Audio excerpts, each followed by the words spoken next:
অন্ধকার জীবনে আরেক নির্মম আঘাত। জন্মান্ধ গফুর মল্লিকের বাড়িতে হামলা ও লুটপাট।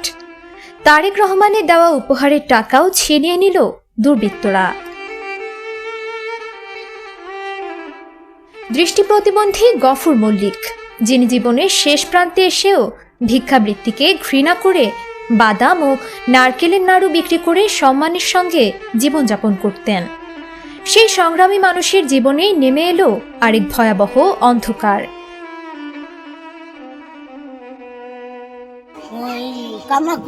কানারে মারিয়ে ধরে টাকা নিয়ে যাবে, কি করবো? হাম দেখাই, আমরা তো পলাইছি, পলালে পরে দেখেন আগে এলো বাংশ অল্প একটু, আমরা ওই যে পলাইছি আইতে দিয়েছি, আমাকে ঘর দরজা নাই, আমার ঘর দরজা ভাঙিয়েছি, আমার টাকা পয়সা সব নিয়ে গেছে। রাজবাড়ী সদর উপজেলার পাচুরিয়া ইউনিয়নের খোলাবাড়িয়া গ্রামে শুক্রবার সন্ধ্যায় জন্মান্ধ গফুর মল্লিকের বাড়িতে সংঘটিত হয়েছে হামলা ও লুটপাটের ঘটনা।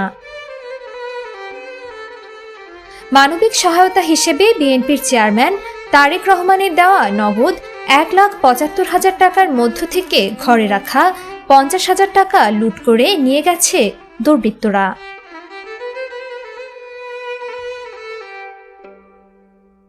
ঘটনার বর্ণনায় গফুর মল্লিক জানান, তার ভাতিজা হানিফ মল্লিকের সঙ্গে স্থানীয় নান্নু শেখ নামে এক ব্যক্তির টাকা পয়সা সংক্রান্ত বিরোধ চলছিল।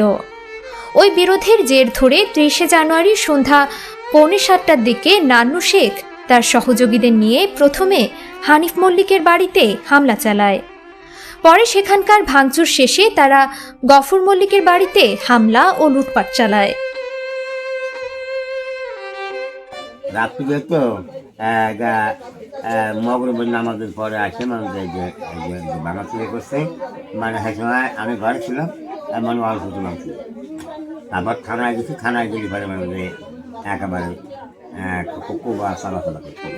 এ ঘটনায় নান্নু শেখ সহ 4 জনের নাম উল্লেখ করে রাজবাড়ী সদর থানায় মামলা করেছেন গফুর মল্লিকের ভাতিজা বাতেন মল্লিক। আমরা আইনে বিশ্বাসী।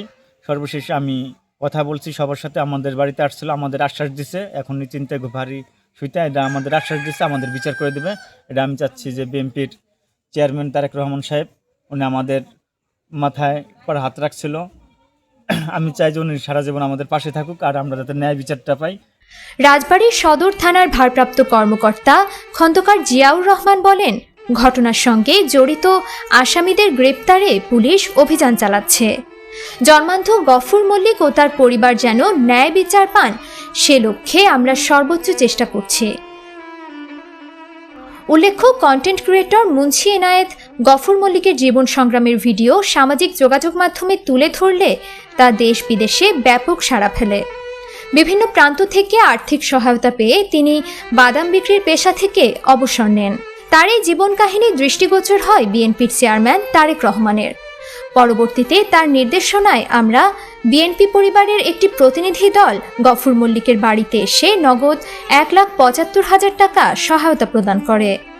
যে মানুষটি সারা জীবন অন্ধকারের সঙ্গে লড়াই করে সম্মানের আলো জ্বালিয়ে রেখেছিলেন, আজ তার ঘর থেকেই ছিনিয়ে নেওয়া হলো সেই আলোর শেষ আশাটুকু। একজন জন্মান্ধ অসহায় বৃদ্ধের বাড়িতে হামলা কেবল একটি অপরাধ নয়, এটি মানবতার উপর সরাসরি আঘাত। এই সমাজে সবচেয়ে দুর্বল মানুষটিও যেন নিরাপদে বাঁচতে পারে, এটাই এখন সময়ের সবচেয়ে বড় দাবি।